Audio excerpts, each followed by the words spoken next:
Right. Welcome back to the internet, Harry. Hope you Oh my enjoyed God. your. Comcast has been driving me crazy the last few days. Are we connected to each other? I'm having a hard time. I'm not seeing you. Oh no, I don't have my camera on. No, I'm not. Wait a Can you second. see me? I've lost. I got something that says log in with Facebook. I don't know what that is. Oh, wait a minute. Yeah, I got that too, Harry. Log in with Facebook? Yeah, Well, we're now getting I'm different looking screens, Harry. Neil Oh, and no, I that- now got your control board. We got your virtual yeah. DJ board. Yeah, that's me. Don't worry about it. We're not live yet. Okay. I was just sharing. I gotta use the music, so. Okay. I now see the book cover. Is that correct? Yeah. Okay. Hold on. Why isn't this?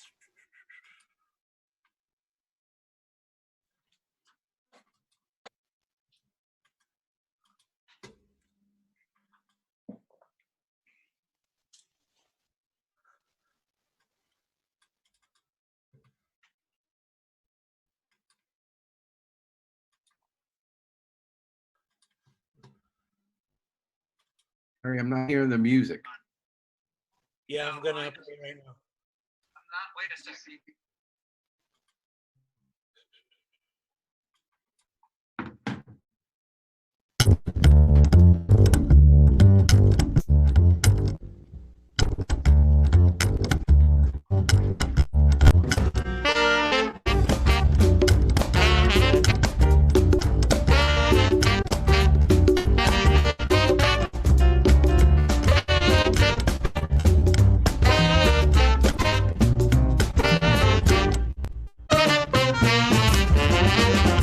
Good morning and welcome to Dateline New Haven on WNHH-FM, your home for community radio.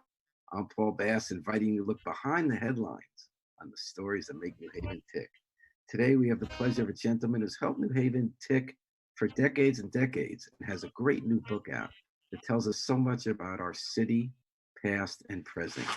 Say good morning to Neil Proto. He is the author of a new book called Fearless, A. Bartlett Giamatti and the Battle for Fairness in America. I've read the book. It's great, and we're going to hear more about it today. Welcome, Neil, and thanks for joining us.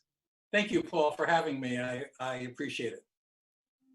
All right, so Neil, I was so much looking forward to reading your book, and then it surprised me in the direction it took as soon as I read it in a really delightful way. And the way that I knew all of a sudden we were going on a journey that was different from what I thought it was going to be was your choice for the prologue. Your book begins with a trip on a ship called the SS Rex in August 1933. Would you mind telling us who was on that ship, what happened on that voyage, and why you chose to make it the beginning of a story about the late Yale president, A. Bartlett Giamatti? What I came to appreciate early on, Paul, was that to understand him, you needed to understand foremost his relationship with his parents and who they were, and through them, his grandparents on both sides. And when I began to interview his brother and his sister and cousins, that idea, that notion of the importance of his parents was elevated even more. And then when I began to appreciate the way the two of them melded together, not only to, of course, have him as a son, but also around the Italian experience, both in Italy and the Italian immigrant experience, it seemed as if the best place for me to start, to really tell the story, was to find a way of melding how they met, the two of them met, which is so poignant in terms of the Italian-American experience, and then how their son responded to that. And so the book begins when the two of them meet on this ship going from New York to Italy, through the Mediterranean to Italy, and how they met and why they met, why the two of them were there for very different reasons. They had two different imperatives. She was at Smith, his mother, but she had studied Italian. and she was exceptionally well-versed in the language and the culture. And of course, at that point, Bart's father, Valentine, who was born in New Haven, in Fairhaven, had gone to Hill House High School and was now graduating from Yale University. He got a Sterling Scholarship, selected by the faculty at Hill House. This is Hill House when it was in its previous location. And it's where the two of them met. And he, of course, had a great grasp of the language as well as a Neapolitan dialect, different. And so they met on this ship. And it was also the time period as I started to fashion this. And as you can tell from looking at the book, I had a wonderful photograph that I used of Bart's mother and her parents on the ship. But as I began to fashion this and was confident it was the right place to start, there were two things that emerged for me early on, and that is the quote from the president of Yale,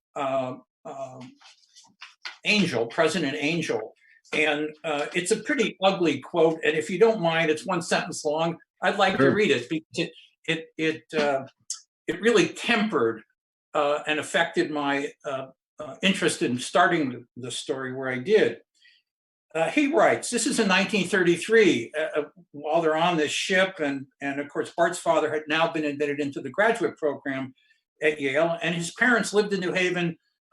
His father's parents lived in New Haven, and they had relatives around New Haven, throughout New Haven, but also especially around Yale. So the president of Yale says, it seems quite clear that if we could have an Armenian massacre confined to the New Haven district, with occasional incursions into Bridgeport and Hartford, we might protect our Nordic stock almost completely, quote unquote. It was a painful thing to read, and it was probably the first serious introduction I got to Yale's intention and its pervasiveness, the pervasiveness of that intention that lasted a long time. So it seemed as if this ship was the right way to begin, and this voyage. And then you recall that at the end of that introduction, that prologue, I introduced Bart Giamatti, then the president of Yale, and what he says about his father in the eulogy that he gives at his father's death, and the importance of South Hadley and Mount Holyoke, not only to his father, but also to Bart. So that is the way the book begins. So Neil, tell me if you would agree with what I took away from that prologue, building on what you just said. So on the one hand, they were taking a trip. And the reasons on the trip, as you said, were different, but they melded. So here was Bart Giamatti's father, came from working class Italian-American New Haven. He was breaking a barrier just then in his life. He was crossing the threshold past the invisible moat that separated Yale from New Haven. And as you mentioned, it was at a time when Yale, which remains, was a WASP Yankee institution whose president on down were dedicated to maintaining hegemony in our society by white Anglo-Saxon Protestants, had contempt for people of color, Jews, Italians. And yet here was the guy crossing that threshold through success, getting in the door as a scholar. And at that moment, he's taking a trip back to Italy, to his roots, sort of being connected, remaining who he is.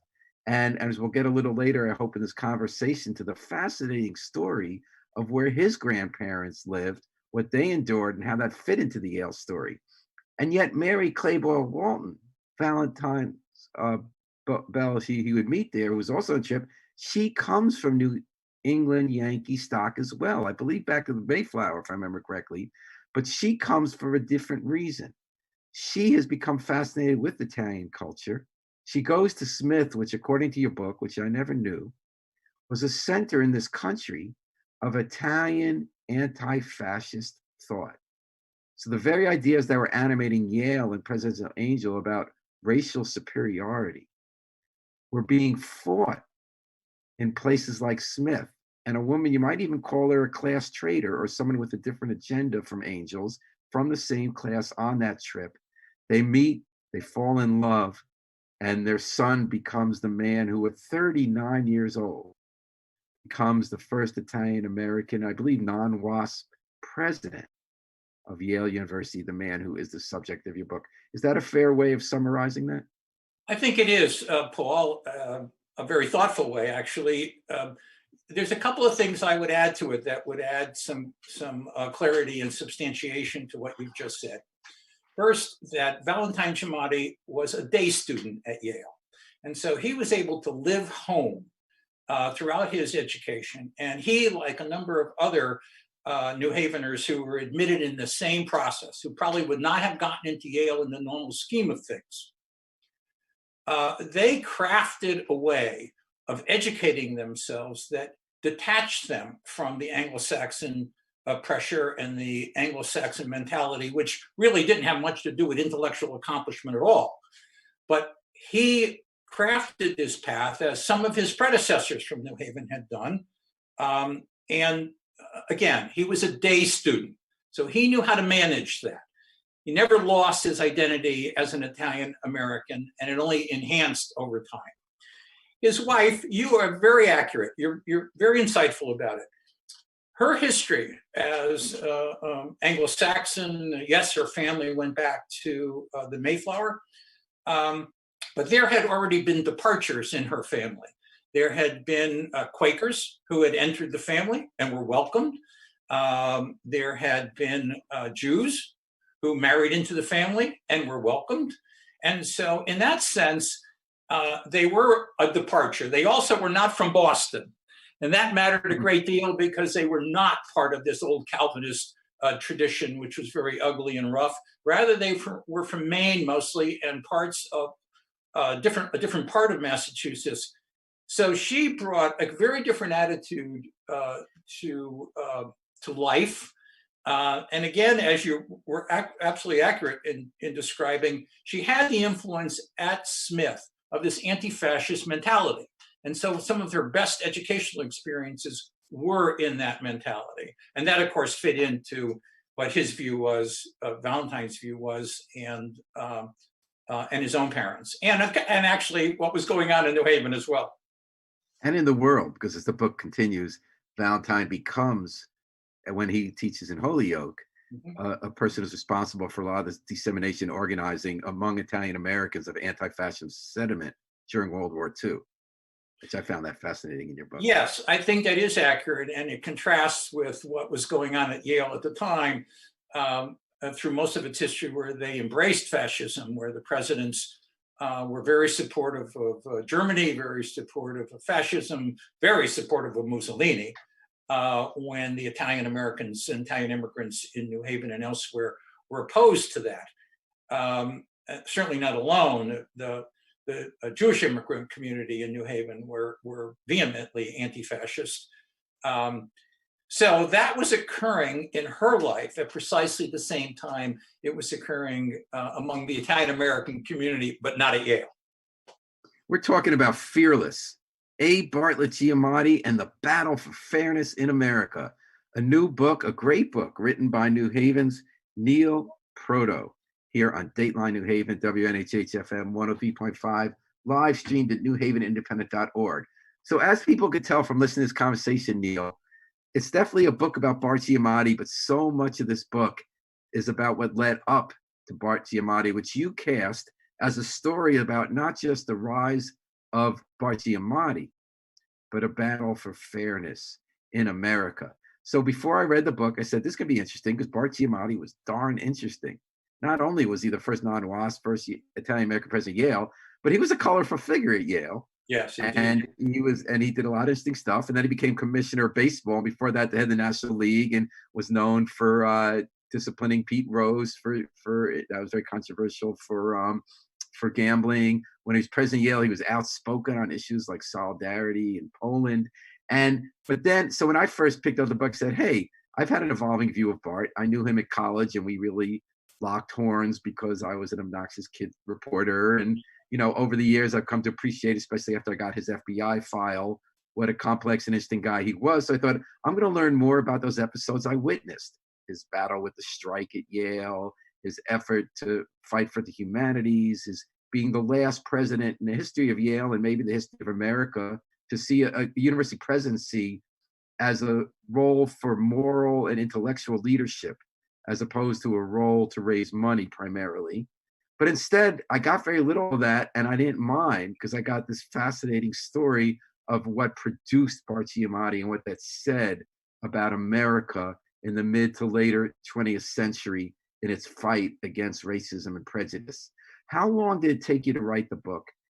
Did you know that that was going to be your approach from the start, or did it take a turn? Well, it did take a turn, Paul. I really began to focus on doing this book back in 2006, and I had written one book. I was looking to do a second one, and Bart was someone I knew. I had met back in 1979, and he had family in New Haven. These were neighborhoods I knew. I knew something about Yale, and of course, he had gone on, as you describe it, to become the commissioner of baseball. And when I came into New Haven, I met with John Wilkinson, who was the secretary of the university when Bart was president. John encouraged me to do it, in part because he thought it would be important that he was the first non-Anglo-Saxon president, and that might have implications that were worth exploring.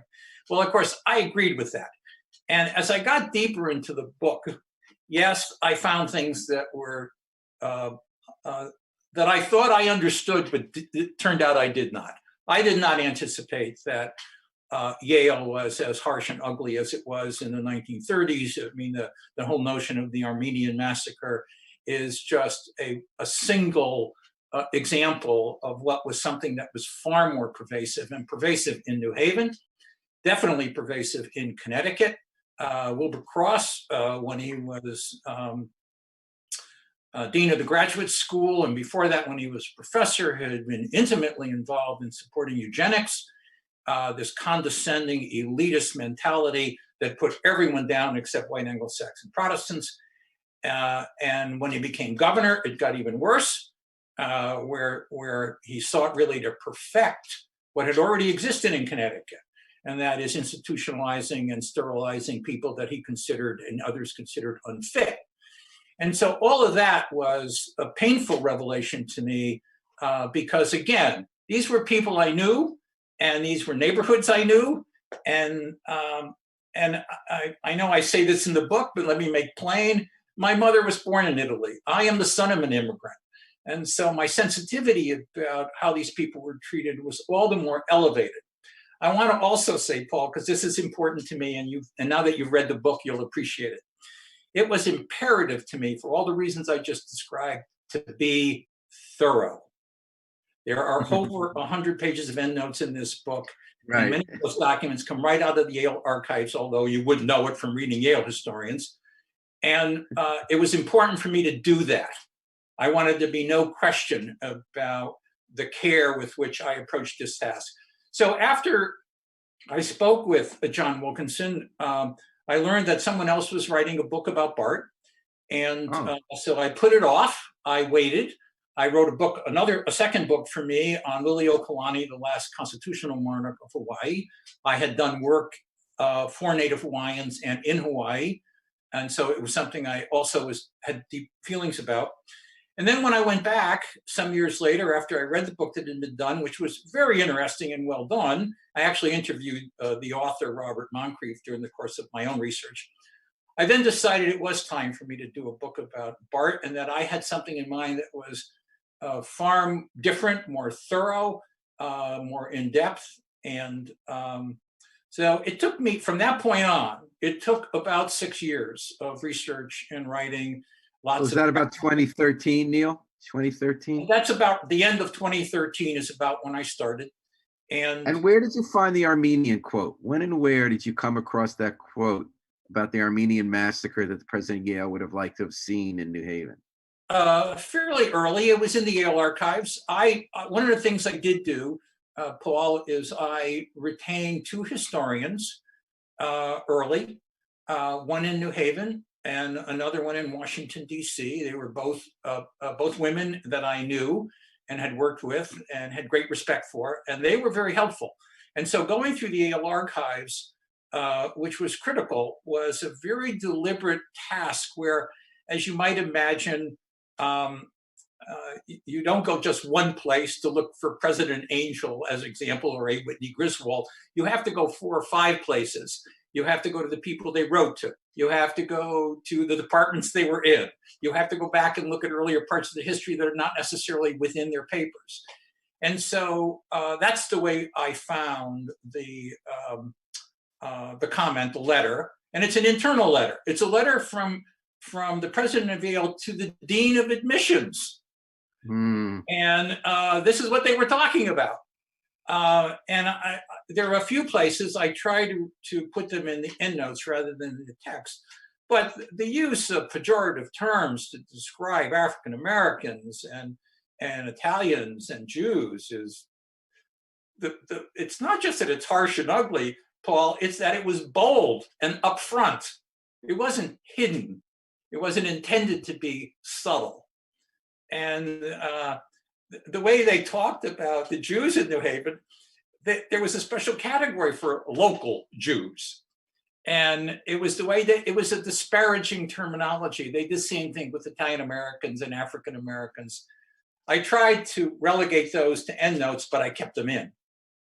Yeah, I mean, of course, for many of us, including me, we're reading 2 books when we read Fearless. We read the narrative and we read the endnotes because they're fascinating and they're chock full of great stuff.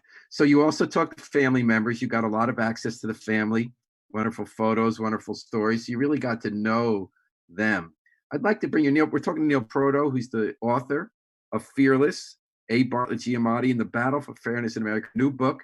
I urge everyone to order it while you're watching this, because we know you're watching on the internet, most of you.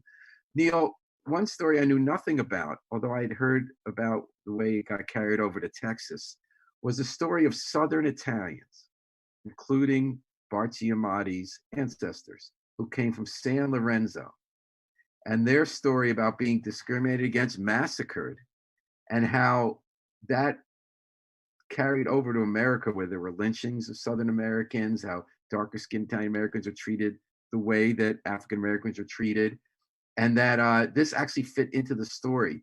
Could you tell us a little bit about what, just in a nutshell, the relevance of what happened in San Lorenzo to the relevance of what the Italian American experience has been in New Haven? Paul, that's not just a good question. It's a very important question, and it's important in my book, and it's important in New Haven. And I don't think it's fully appreciated. And that is that the so-called unification of Italy was very ugly. That when Southerners fought for their own independence, there was no role, and certainly no supportive role, played by the northern part of Italy. They were completely detached. They were uneasy about it because they were fearful that Southern Italians, as they were fighting, mostly the Spanish and others, trying to gain their independence and their freedom, would want independence, not unification. And so with Garibaldi's help, these Southern Italians, including a brigade from San Lorenzo, which is where Giamatti's family came from. Sorry. Yes, it's okay. It's where they came from. And both his grandparents, that once unification occurred, the Northerners sent down 100,000 troops. All of this has been very well documented, and I cite all the sources for it. And it was ugly. There was murder. There were villages starved. There were camps created in the north, and people were sent away. Women were harassed and beaten. Women actually the ones who rose up. And so you really get this notion of the brigands, which is a term of art with Italy, where they are heroic. In the United States, they were characterized as criminals. And so what got played here in the United States among historians was very different than what the reality was on the ground. And the Northerners, of course, would control those messages. And they convinced, especially in the United States, that this was their way of cleaning out all these people. But I want to come back to the role of women because it turned out to be very important. So when these immigration occurred to the United States, it wasn't just that people came for jobs and so on. It was out of disappointment that they were not going to have the independence and the freedom and the economic viability that they had fought for. And so there were political imperatives that brought them here. They were political immigrants as well as economic ones. And so when they got here, thinking that perhaps with some serious effort, they would able to craft a life here in the United States, including in New Haven, what they found was that the Northern Italians, who were designated by the Yale historians, the Yale eugenicists, as being Nordic. And so the Northern Italians felt this compelling need to demonstrate that here in America. And so one of the first things they did was they had Southern Italians categorized racially when they became immigrants. When they came into Ellis Island, they were categorized not only by nationality, but by race, and race was South. And so that only began it. What then, of course, emerges in New Haven is Yale welcomes Northern Italians. And so you get this melding of the discrimination and the ugliness and the stereotyping of Northern Italians, of Southern Italians, melds with Yale's Anglo-Saxon superiority notion. So the Angel comment that I read at the beginning was very reflective of a melding of these two imperatives. And Angel, one of the things he did was he created this Institute for Human Relations. And its whole purpose was to integrate into Yale and among Yale every department they could get, although some resisted it, and the law school was among those that resisted. But to integrate every department in order to ensure that this kind of eugenics mentality would be pervasive within the university, pervasive in all the teaching, especially pervasive at the medical school. And that it would have its life not only in New Haven, not only at Yale, but in Connecticut. And then, of course, Yale was very persuasive throughout the country. And Angel was one of the leading, along with other Yale faculty members, one of the leading eugenicists, eventually globally.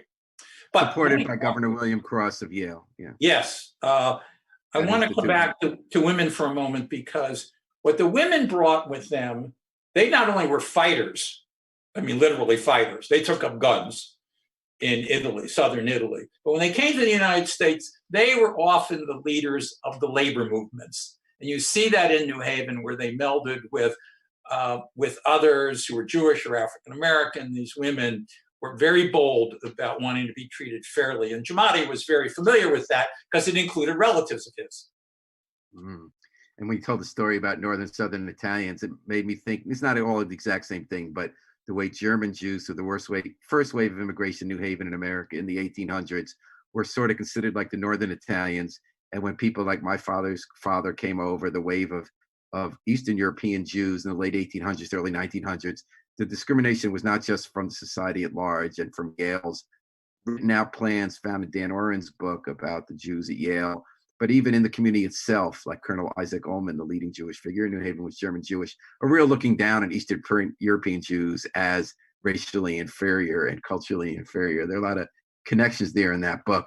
But you talk specifically about the Italian-American family in your book, Fearless, A. Bartlett Giamatti and the Battle for Fairness in America, which is the subject of our show today on Dateline New Haven with author Neil Proto. And I noticed you talked about the centrality of what the women and the families from Southern Italy brought to New Haven as they became such an important part of the city. And the quote you have to start that section comes from someone named Dr. Anthony Fauci, who we're now seeing every day on TV. When you wrote the book, obviously there wasn't a COVID-19 crisis. He wasn't yet known as the most respected figure in America to talk about how to deal with the pandemic. He gave a speech at a Sons of Italy Foundation event in 2016 about the values of the Italian-American family and how that's central to him, how it's central in your book. How did you pick that quote? And was that a New Haven event? No, I was at that event. It was in Washington, D.C. I've met Tony Fauci 4 or 5 times. When I heard him say that, he was accepting an award, a humanitarian award being given to him at a annual gala that's largely devoted to just giving scholarships to young Italian Americans going on to college or graduate school. And I should say, one of the hallmarks of that event is that there is no head table. It's deliberately intended to be for students, and about young people. So Tony got this award and he gave that speech, and I heard that comment. I hoped that some circumstance would arise where I could use it. And it fit in perfectly with describing Valentine Giamatti's experiences in New Haven and what New Haven was like, and the way these Italian immigrants, it was not unique to Italian immigrants, but the way they formed these community organizations and institutions to support and to help each other, to encourage young people to learn languages, to bring arts and theater and music into the community. So it fit in. And actually, when I came to New Haven in 1978 as a student, that was the first thing that made me fall in love with the city, was the Italian American community and the cultural foundations. A woman who just died in the last week for close to a century was such an important part of that, was Teresa Argento from the St. Andrew Society. And that was when I think of this book, I think of her and what she brought to New Haven. Well, I'm sure she would appreciate it. I did know Teresa, and I interviewed her for this book. She had been a very thoughtful part of the history, but especially urban renewal and the ugliness of urban renewal and what it. And I want to bring that up here because that's an essential part of your book too. So you talk about the Italian American family life, the values, the culture, that the values that were imparted to Bart Giamatti. And then you talk about how that was all under attack by the urban renewal plan in New Haven, which cleared more land to spend more federal and foundation dollars per capita than any in America in the putative quest to eliminate slums and eliminate poverty, but did end up leaving New Haven poorer than it was before. Tell me how this fit in with the story of the making of Bart Giamatti and the Battle of America. And we're talking now about the 50s and 60s under Mayor Dick Lee, when New Haven was remade. How does this fit into your story? Well, foremost, there are two things. Bart Giamatti had family in New Haven, including family that was affected by urban renewal. And in 1956, as urban renewal was really crystallizing, that is when you really began to see not the rationale behind it, because the rationale made publicly was total fraud, right, but rather the practical implication. You started to see all this demolition. He began as a student at Yale. So he was there in New Haven. And it was really the beginning, as he was learning more and paying more attention because of family, and because his father had been here and knew Yale. Just as he was really beginning to concentrate on that was when his attentiveness would be focused on all this radical change that he's seeing, including the harm that it was causing in these neighborhoods and to families throughout the city. So it related to him. It was also precise at the time when he was starting to learn two things. One, the example of A. Whitney Griswold, president of Yale. Yeah, with respect to the way he treated New Haven and Dick Lee, was not a model for him. It was not something he respected or admired. And second of all, was Dick Lee. That is, he appreciated how much harm Lee was causing, and it really was the beginning of his dislike for Dick Lee, which lasted through his presidency. I never knew about that part, about him and Dick Lee.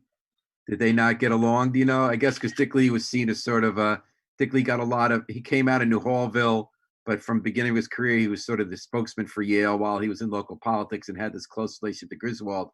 The way you present it in the book, which I think has been echoed the way a lot of people have looked at urban renewal, was New Haven was sort of the stepchild being planned on, and that Dick Lee kind of gave away the city, in your telling and many others, to the plans of Yale to sort of protect its moat and experiment on a city as subjects, as opposed to working with a community and helping it strengthen. I guess, is that a good way to put it, or am I missing sort of? No, I think generally it is a good way of putting it.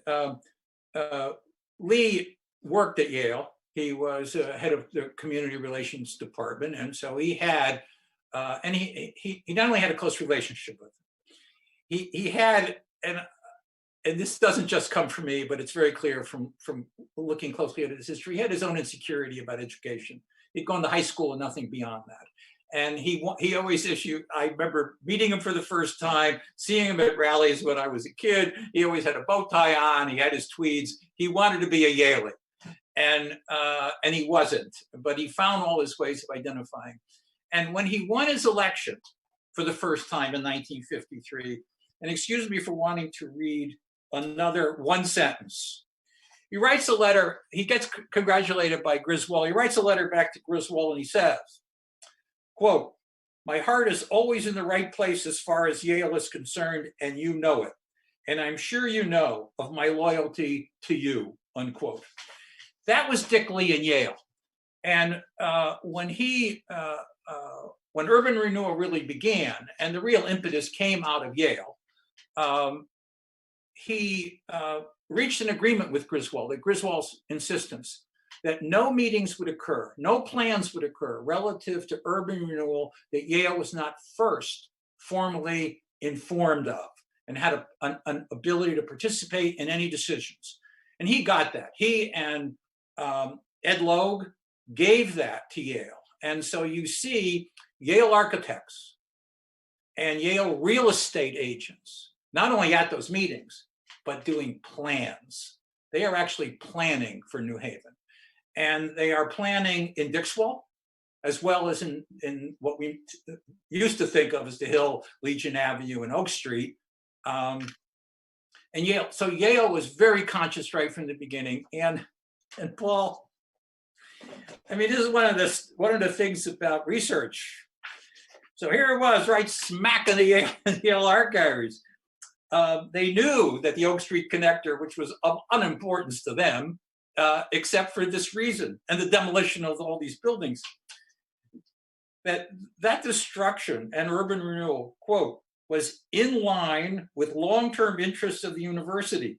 40 and 50 years hence, this land will be available for educational uses. Yale had only to be mindful that, quote, there be no covenant entered into that blocks land for educational purposes on a tax-free basis, unquote. So back in 1953, Yale knew what it was doing. That was its goal and its intention, and Dick Lee ensured that that's what they got. And Neil Proto, author of Fearless, A. Bartlett Giamatti, Battle for Fairness in America. Harry, any questions from our listeners? We have a comment from Bob McCormick. He says, Bart never let Pete Rose into the Hall of Fame as baseball commissioner. He was a son of a gun on that because Rose bet on the game. He was tough. Oh, and he also says he was tough with the unions at Yale, too. Thanks for the question. So what do you think about that? You know, Neil, one thing is that I had already been undergoing a change in my own view of Bart.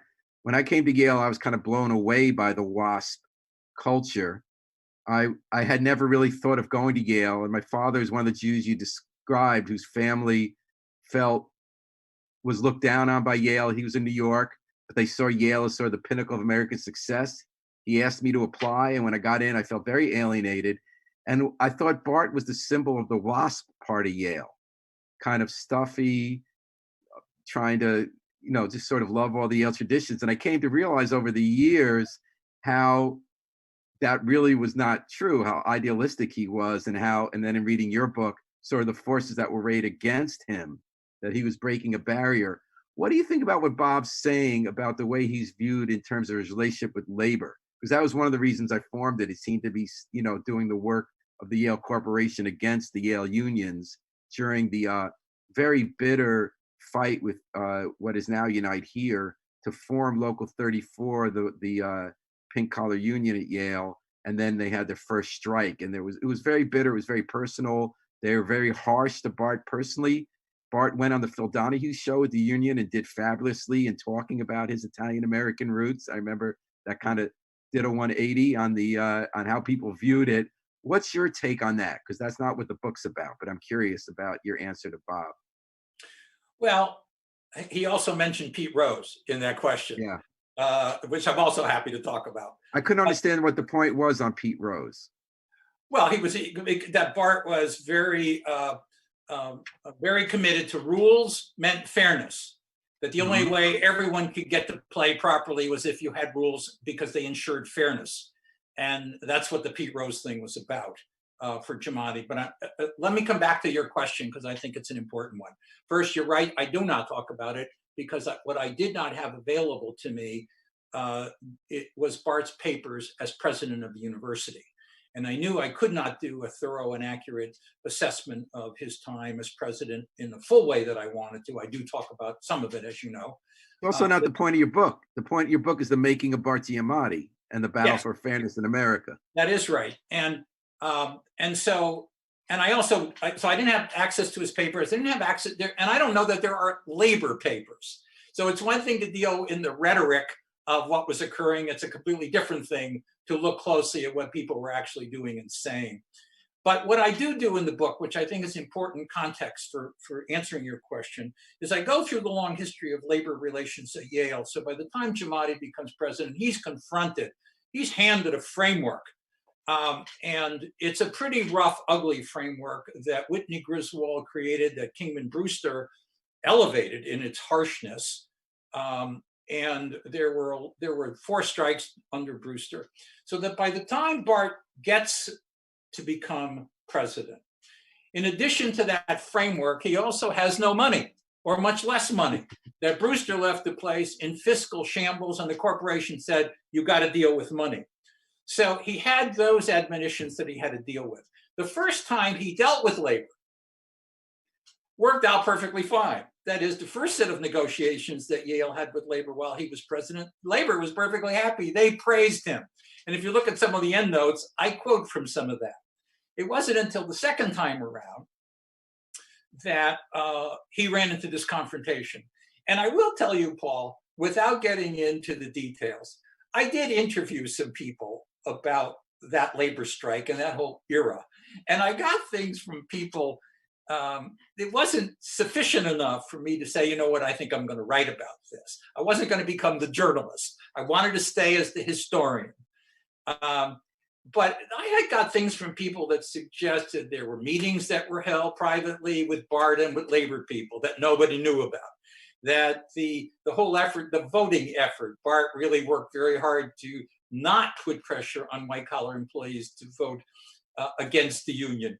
So there were stories I was picking up that suggested it was very complicated. It was not simple. And so it was not enough for me to be able to really address it. Can I give you an observation I made about Bart during that strike and during that drive? Because I sat with him alone, one-on-one, for a long time to talk about the strike for an interview. And I covered the press conferences, and I watched what happened. And I think that Bart's idealism made him vulnerable to a classic union tactic, which was that the unions, 4 separate unions over 30 years, had failed to organize that workforce. So now you had John Wilhelm, a Yale grad, who was helping organize this last successful effort. And one of the things you try to do there is to get people to personalize the opposition. So they were going to make Bart the face and the target, even though the real target was the Yale Corporation. And Bart was very idealistic. So if they were going to throw criticisms at him, I don't think they were truly personal, even though they were the most personal in the most personal language. There are even songs like Frere Jacques. There was one written to Bart. I think it had nothing to do with Bart, but they got him to take it personally, because given the whole history that your book makes so clear, he had a reason to feel unfairly portrayed as someone who was the old Yale WASP establishment against the working person, rather than someone who was the product of the very opposite, the very story of the workers who were in that union. So I believe that they threw Bart off his game with these personal attacks, which are a classic union tactic.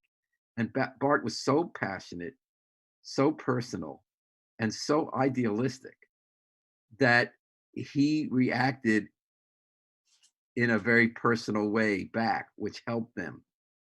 They wanted to create a villain that really had nothing to do with the person they were dealing with.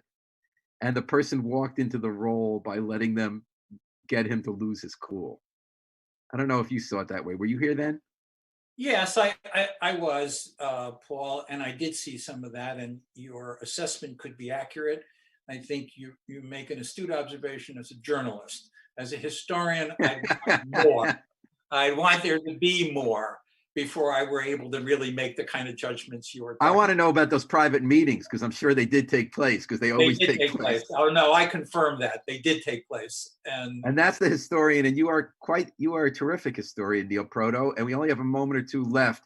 I just want to ask you your story. You grew up in New Haven. I was wondering where you grew up in New Haven. You became a very successful lawyer and an author. Can you tell me how researching Bart's story intertwined with your personal story? I will. I was born in Fairhaven, and as I mentioned, my mother was an Italian immigrant. And early in life, we moved to Houston Street, which is off of Ferry Street. So when you come off the Ferry Street Bridge, if you go straight, you go towards Grand Avenue. If you take a right, you go up Houston Street. We lived with my grandparents, my mother's parents. And right across the street was Appicelli's Bakery, which now is on Grand Avenue. And Jerry Appicelli was there, and I used to go across the street to buy a small loaf or a big loaf. And I went to Strong School. So it was to be, and it turned out, Paul, I didn't know it at the time, but about 15 years earlier, Val Giamatti lived with his parents only a block or two away on Ferry Street, right near me. And so as I got deeper into the story, that history and those roots became a great consequence to me because it allowed me a form of identity, a form of way of appreciating what it was Bart's grandparents went through, what his family went through, and the joys of that. When I write in the book about all these institutions, all these community groups, well, my parents were very active in those. I knew a lot of other people that were active in them. The benefit they provided, and it was hardly unique. This was important. It was hardly unique to Italian Americans. You could find them in Dixwell, the Dixwell Community House, and I was in the original community house, not the one that was the Dick Lee and Yale architects created. And I know they're now trying to build yet another one, and I hope it works. But the original one and the activity in that community was just stunning, great, and it was very community driven. So I learned. I had a certain sensitivity to that, and it worked for me. I went to Fairhaven high school when it was a junior high school, and then to Wilbur Cross right after it had moved out of the York Square campus. So I got a New Haven scholarship. I mean, there were to go to a lot of parallels. So Neil, I'm sorry we ran out of time because I feel like I could talk to you for hours. We have another show coming up at noon. I was wondering if in 20 seconds we could try to get an answer to one last question. Would that be okay, Harry Droz? You said there's another question, Harry. Aaron Good asks, what was his attitude about co-education and admitting women at Yale? Bart was after that, right? Did he have feelings? He was not only supportive of it, he couldn't get over how difficult it was to accomplish. That his entire life had been in public schools with women. He had good relationships. They debated. He went to dances. His mother was a very independent woman with great skill. So were his aunts, uncles, and cousins. And so I think he found the whole introduction of women, especially the awkward way that Kingman Brewster dealt with it, to be sort of stunning and pathetic, and that it was something normal that should have happened a long time ago. And I think he welcomed it. All right. And there's a great new book about coeducation at Yale that 20 times over repeats and expands on what Neil Proto just told you because they just had the anniversary. Yes. Neil Proto, we ran out of time. Tabisa and Friends is coming right up at WNHH. Thank you so much for joining us today to hear about this great new book. I urge everyone immediately to order it if you want to learn about New Haven, the Italian American experience, Bart Giamatti, or in the case of a reader like myself, to learn about yourself.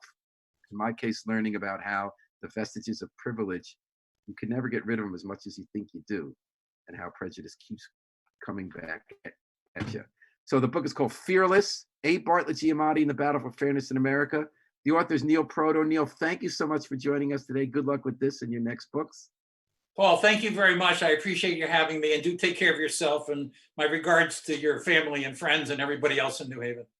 Right back at you. Thanks to station manager Harry Jost, the miracle man behind the controls. We're going to take it out with the Afro-Semitic Experience, performing I Wish I Knew How It Would Feel to Be Free, from the group CD, A Plea for Peace. This is Paul Bass inviting you to fly free with us all day and all night at WNHH, New Haven's Community Radio.